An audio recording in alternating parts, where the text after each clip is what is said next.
근로장려금, 자녀장려금, 이 나라에서 나오는 돈이 있습니다. 요게 약 300만 가구에게 평균 106만 원이 돌아간다고 하는데요. 과연 나는 이 혜택을 받을 수 있을까요? 누구한테 장려금이 돌아가는 걸까요? 슬기로운 세무생활 누리세무그룹 김철훈 세무사와 알아보겠습니다. 안녕하세요, 세무사님. 안녕하세요, 김철훈 세무사입니다. 세무사님하고는 보통 우리가 이제 세금 내는 거, 네. 환급 받는 거 위주로 얘기를 하는데 네. 근로장려금, 네. 자녀장려금을 이야기하게 됐습니다. 네. 이것도 국세청에서 주는 거라고요? 맞아요. 예, 국세청에서 뭐 관리도 하고 지급도 하고 이러고 있는데요. 예. 근로장려금이라는 거는 그냥 말 그대로 근로를 장려하기 위해서 돈을 주는 거예요. 그래서 뭐 나라에서 일하세요 이렇게 권하고 있는 건데요. 일을 안 하면 이제 국가 재정이라든지 아니면은 세금을 걷는 게 어려워지기 때문인데요. 그렇죠. 이제 근로장려금이라든지 자녀장려금 이런 거는 소득이 많지 않은 가구에 이제 뭐 생활을 좀 안정되게끔 하는 거랑 또 일을 하게끔 근로 의욕을 좀 더 끌어올리기 위해서 이제 정부가 지원하는 제도인데, 이제 주로 이제 근로장려금을 받는 대상은 일을 하는데도 소득이 그렇게 많지 않아서 이제 생활이 조금 어려운 사람에게 제공을 하고 있습니다. 그래서 이제 국세청에서 지급을 하기 때문에 관리를 하는데, 국세청에서는 이제 수집된 과세 정보, 뭐 세금 신고를 했다라든지 아니면 재산이 얼마나 늘었다든지 소비를 어떻게 했다라든지 이런 거를 분석을 해가지고 근로소득이 있는 사람, 그리고 사업소득이 있는 사람, 그리고 종교인 소득이 있는 사람, 이런 분들에게 근로장려금을 이제 세금을 돌려주는 형태로 해서 지급을 하게 됩니다. 아, 그 과세 정보를 토대로. 네, 맞습니다. 그래서 국세청에서 환급해주는 형식으로 장려금을 주는 거네요. 네. 그러면 근로장려금, 이제 저희도 근로하지 않습니까? 네. 자, 근로를 한다고 해서 누구나 다 받을 수 있는 걸까요? 네. 2024년에는 이제 근로장려금을 받는 사람들도 많아지고요. 또 지급해주는 돈도 이제 많이 증가를 했는데, 네. 그렇다고 해서 모두 다 받을 수 있는 건 아니고요. 받을 수 있는 조건이 있습니다. 크게 뭐 세 가지로 나눠볼 수가 있는데요. 제일 먼저 이제 소득 요건, 두 번째로 재산 요건, 마지막으로 가구 요건, 이렇게 세 가지를 보면 돼요. 네. 이제 가장 먼저 소득 요건을 보시면은요. 이제 부부가 합산해서 연간 1년 동안 번 총 소득이 7천만 원이 안 되어야 돼요. 그래서 기본적으로 일을 해서 근로소득이라든지 사업소득이 있어야 받을 수 있고, 그 금액이 연간 7천만 원이 안 돼야 되는데, 이제 자주 들어오는 질문 중에 이제 저는 이제 전년도에 소득이 하나도 없는데 신청이 가능할까요? 뭐 이렇게 물어보는 경우가 있어요. 네. 전년도에 만약에 소득이 없다라고 하면 원칙은 신청 자격이 없고요. 근로한 게 아니니까. 예, 맞아요. 아하. 다만 이제 본인 소득이 없다고 하더라도 본인의 부양가족 소득이 있는 경우에 한해서 신청이 가능할 수 있습니다. 근로장려금이니까 근로한 근거가 있어야 받을 수 있고. 맞습니다. 다만 내가 근로소득은 없었더라도 부양가족의 소득이 있었으면 네. 뭐 총소득 합산 7천만 원을 넘지 않으면 받을 수 있다. 네. 소득 요건, 재산 요건, 가구 요건. 그러면 소득 요건은 이제 연 7천만 원 이하고 네. 부부 합산으로. 재산 조건은 어떻게 됩니까? 재산 조건 같은 경우는요. 가구원 모두가 이제 소유하고 있는 재산이 2억 4천만 원을 넘지 않아야 됩니다. 2억 4천만 원. 네, 이제 그 중에서 이제 주택, 토지와 같은 부동산이라든지 아니면 예금, 적금 같은 이런 금융 재산을 주로 보게 되는데요. 자주 묻는 이제 질문에는 빚이 뭐 많이 있으면 그만큼 빼주나요? 아니면 은행 대출이 많은데 그만큼도 빼주나요? 하는데 아니요, 안 빼줍니다. 그렇기 때문에 이제 주택이 있는데 그 주택 가격이 3억 원이에요. 근데 여기에 은행 대출이 2억 5천이 있다라고 하면 사실 내 재산은 5천만 원밖에 되지 않는데 이 부채, 대출을 빼주지 않기 때문에 주택 3억 원으로 다 보게 됩니다. 그래서 받을 수가 없게 되고요. 아하. 네. 마지막으로 가구 요건을 보면은 이제 1인 가구라고 이야기하는 단독 가구, 그리고 부부 중에 남편이나 아내 한 명만 돈을 버는 헛벌이 가구, 그리고 부부 둘 다 돈을 버는 맞벌이 가구, 이렇게 셋으로 나뉘게 되고요. 이 각 가구의 유형에 따라서 소득이라든지 재산의 기준이 각각 다르게 적용이 됩니다. 이게 재산 요건은 좀 헷갈릴 수 있겠네요. 네. 그러니까 순자산 개념이 아니라 총자산 개념으로. 맞습니다. 네. 그러니까 대출이 있어도 네. 집값이 3억인데 대출이 사실상 2억 5천입니다 해도 그냥 3억 원짜리 집으로 보고 맞습니다. 이분은 탈락. 네, 탈락이 돼요. 그런 경우는 어떻습니까? 아르바이트를 하거나 네. 프리랜서인 경우에도 이 근로장려금을 받을 수 있습니까? 네, 받을 수 있는데요. 네. 아르바이트생을 먼저 설명을 드리면은 아르바이트 같은 경우는 보통 이제 세법상 일용 근로소득이라는 방법으로 세금 신고를 해요. 이것도 마찬가지로 근로소득이기 때문에 네. 장려금을 받을 수 있는 장려금 지급 대상에 해당되고요. 소득 요건이라든지 아니면 재산 요건만 충족하면은 장려금을 신청해서 받을 수가 있습니다. 그리고 프리랜서라든지 아니면은 플랫폼 노동자로 일을 하고 있는 경우라고 하면은 사업자 등록을 했으면 우리 장려금 신청 가능하고요. 만약에 사업자 등록을 안 했어요 하는 경우라고 하더라도 사업소득세 원천징수되는 우리 일명 3.3% 세율 네. 원천징수됐다고 하면은 장려금을 신청할 수 있습니다. 그리고 이 외에도 공공근로라든지 아니면 지자체에서 하는 희망근로, 뭐 자활근로사업 이렇게 이런 곳에 참여하는 분들도 우리 신청이 가능하고요. 부가가치세, 뭐 일반가세자, 간이가세자, 면세사업자 같은 이런 자영업자도 신청이 가능합니다.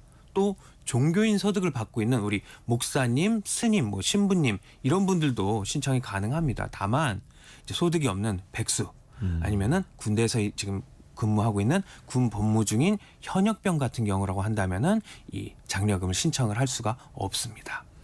의무 복무하고 있는 사람들은 안 되는 거네요. 예. 의무 복무하고 있는 사람들은 안 되고 그런데 일용 근로소득 있는 사람들 또 프리랜서들도 네. 받을 수 있는 거고. 맞습니다. 예. 근데 이제 조건들에 다 부합이 됐다. 네. 그런데 받지 못하는 사례가 있을 수도 있다고요. 예, 이제 뭐 조건, 소득 조건 다 해당은 한다고 하더라도 내가 월급을 나에게 주는 사람이 나의 아버지라든지 어머니 같은 직계 좀비속에 해당한다고 그러면은 네. 이분으로부터 받은 근로소득은 없는 걸로 봐서 우리 신청을 할 수가 없고요. 또 뭐 물건을 판매를 해서 사업소득이 있다고 하더라도 나는 사업자 등록증을 갖고 있지 않았어요. 사업자 등록 신청을 안 한 경우라면은 받을 수가 없고요. 또 소득이 있는데 이 소득이 건물 같은 부동산을 팔아서 뭐 발생한 양도소득이라든지 은행에서 받은 이자 소득, 뭐 배당 소득 이런 경우라고 한다면은 소득이 있다고 하더라도 해당되지 않기 때문에 받을 수가 없고요. 또 학원에서 만약에 강사로 근무를 하고 있는데 이런 분들 중에 이제 기타 소득으로 신고되는 분들도 있어요. 네.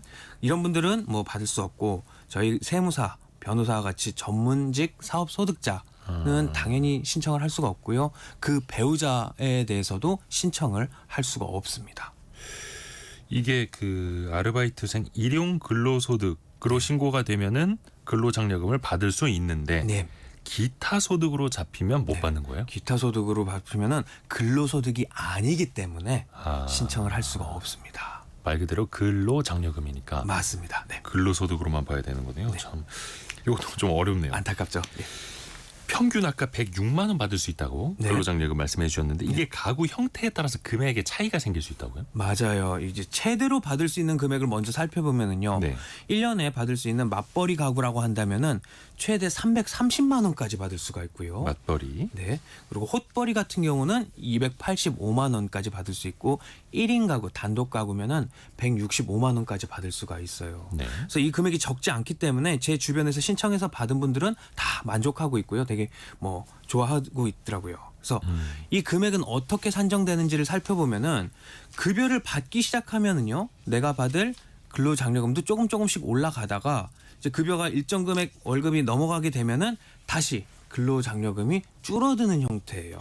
그래서 쉽게 말해서 내가 월급이 많다고 해서 근로장려금을 많이 받는 것도 아니고요. 뭐 월급이 적다고 해서 적게 받는 형태가 아닌 월급이 늘어나면 늘어날수록 근로장려금은 늘어났다가 줄어드는 형태이기 때문에 어느 정도 내 월급이 안정된 소득으로 발생한다 싶으면은 그때부터는 근로장려금이 0원이 돼서 이제 국세청에서 주지 않고 있습니다. 내가 얼마 받는지 뭐 한번 계산해보고 싶으신 분이라고 하면은 홈택스에 산정표가 있기 때문에 아하. 예, 직접 확인을 해볼 수가 있고요. 또 이제 뭐 받는다고 해서 다 받는 게 아니라 내가 만약에 체납된 세금이나 미납된 세금이 있다면 근로장려금도 줄어들게 돼서 지급액의 뭐 30% 한도로 체납 금액에 이제 충당하게 됩니다. 아무래도 이게 국세청에서 관리하는 거다 보니까 다른 세무 정보랑 다 연동이 되어 있는 거네요. 맞습니다. 다 알고 있습니다. 국세청에서.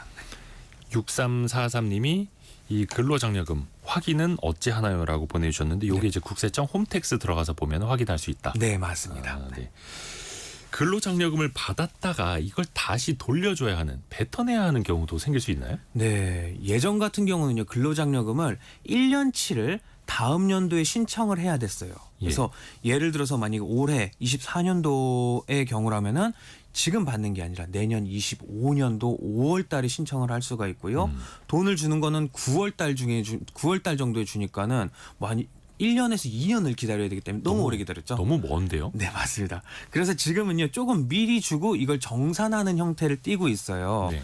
그래서 뭐 상반기 거 1월부터 6월 거까지를 지금 신청을 해서 미리 받으면 내년에 1년치 걸 한번 정산을 해봤을 때 미리 준 게 너무 많이 줬다. 다시 돌려받아야겠다. 이럴 경우에 환수가 발생할 수 있는데 이때는 뭐 돈을 바로 환수를 하는 게 아니라 뭐 앞으로 줘야 할 5년 동안 줘야 할 장려금에서 이렇게 그 금액만큼 빼고 주는 형태로 우리 정산을 하게 됩니다. 이것도 그러면은 국세청에서 어떻게 통보가 오는 겁니까? 아니면 급여에 어떻게 포함이 되는 거예요?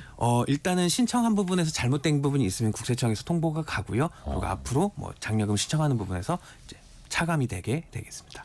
지금까지 이제 근로장려금 네. 살펴봤고 자녀장려금은 이제 어떻게 해야 되는 거예요? 자녀 있으면 다 받을 수 있는 건 아닐 것 같고. 네, 자녀장려금도 근로장려금처럼 이제 2015년도부터 이제 발생을 해서 시행을 됐는데요. 네.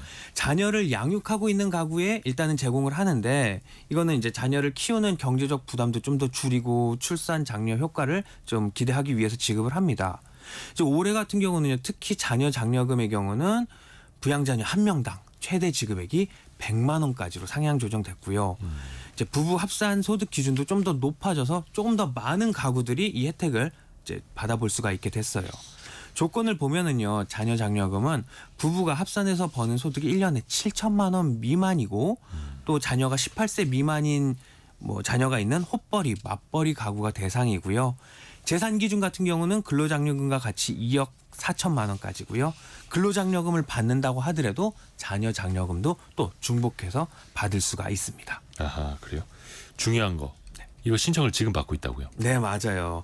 반기 신청 같은 경우는 1년에 2번 3월이랑 9월에 받고 있어요. 그리고 정기 신청 같은 경우는 5월에 이루어지는데 반기 신청 지금은 2024년도 상반기 1월부터 6월 것까지의 소득을 이제 9월 19일까지 국세청의 홈택스에서 신청을 할 수가 있습니다. 또 이것과 별개로요. 작년 것도 원래 받으셨어야 되는데 이걸 놓친 분들도 있을 거예요. 그래서 작년 기속 2023년 기속 근로장려금은 기한 후 신청이라고 해서 지금도 받고 있습니다. 이거는 12월 2일까지 작년 거 지금 신청할 수가 있고요. 대신에 이건 늦게 신청했기 때문에 전액을 다 주는 게 아니라 5%를 뺀 95%만 지급을 하고 있습니다. 요게 네. 복잡합니다. 맞습니다. 이거 그냥 국세청에서 어차피 세무정보 다 알고 있으니까 네. 자동으로 신청해주고 막 그럴 수는 없나요? 네, 신청하기 어렵죠. 매년 챙기기도 네. 번거롭고요.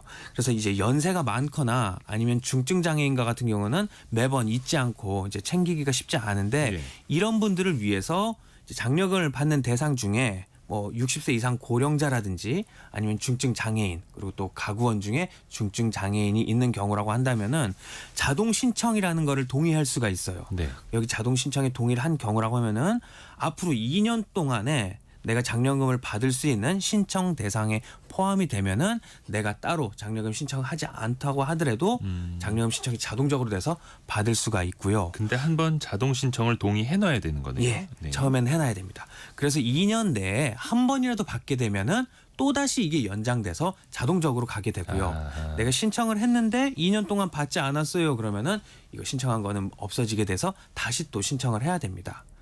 자동 신청하는 방법은요. 이제 홈택스라든지 손택스 같은 방법도 있고요. 애플리케이션. 맞습니다. 네. 좀 더 편한 전화로 하는 방법도 있는데요. 전화번호는 1544-9944 아니면 1566-3636 장려금 신청하는 전용 상담센터입니다. 이쪽으로 통해서 신청할 수가 있습니다. 이게 근로장려금하고 자녀장려금 상담 전화가 따로 있는 거네요. 맞습니다. 1544-9944 네.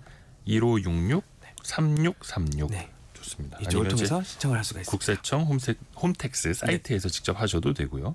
오늘 김철훈 세무사 함께했습니다. 고맙습니다. 감사합니다.